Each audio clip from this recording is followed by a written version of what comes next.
Constitution.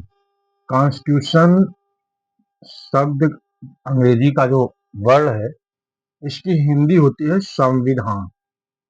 संविधान हमने नीचे बनाया है। संविधान को जब दो भागों में करेंगे, सम प्लस विधान मीन्स ऐसा विधान या ऐसा नियम जो सबके लिए बराबर हो। ऐसा विधान, ऐसा नियम जो सबके लिए बराबर हो। यहाँ हमने परिभाषा लिखा है, डिफिनीशन, यानी संविधान की परिभाषा किसी भी इंडियन कॉन्स्टिट्यूशन की आर्टिकल में नहीं दी गई है, लेकिन जैसे JN पांडे साहब ने और स्वर्गीय मुरलीधर चतुर्वेदी जी सर ने संविधान को अपने टेक्स्ट बुक के माध्यम से परिभाषित किया है। तो उसी के आधार पर हम कह सकते हैं कि संविधान एक ऐसा विधान है, ऐसा नियम है जो सबके लिए बराबर है। सम धन विधान यानी बराबर का विधान जो सबके लिए बराबर है। अब हमने यहाँ डॉक्टर JN पांडे, जयनारायण पांडे ने अपने टेक्स्ट बुक के पहले अध्याय के पहले पेज पर इसको लिखा है, परिभाषित करते हुए बताया है कि संविधान एक लिखित दस्तावेज है। संविधान एक लिखित दस्तावेज है जिसमें सरकार के 3 अंगों, सरकार के 3 अंग कौन कौन से हैं?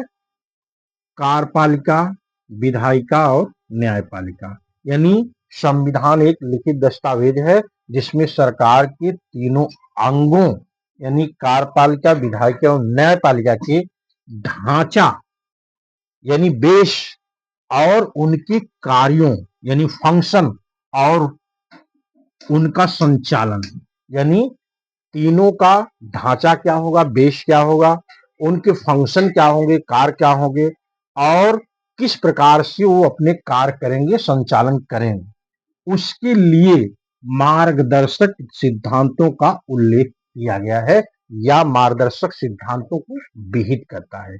यानी एक ऐसा दस्तावेज, एक ऐसा लिखित दस्तावेज है जिसमें सरकार के तीनों अंगों कार्यपालिका, न्यायपालिका, विधायिका और इन तीनों अंगों का जो बेस क्या है, ढांचा क्या होगा, आधार क्या होगा, उनके फंक्शन क्या होंगे और किस प्रकार से अपने कार्यों का संचालन करेंगे, उसके लिए मार्गदर्शक सिद्धांतों का उल्लेख विहित करने वाले दस्तावेज को संविधान कहा जाता है।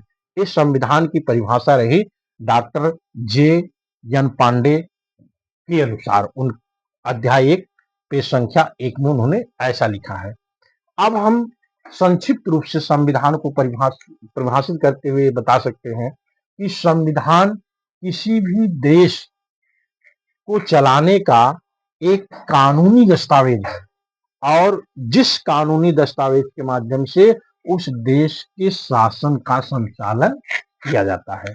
यानी संविधान किसी भी देश को चलाने का एक कानूनी दस्तावेज है और जिस दस्तावेज के माध्यम से उस देश के शासन का संचालन किया जा सकता है।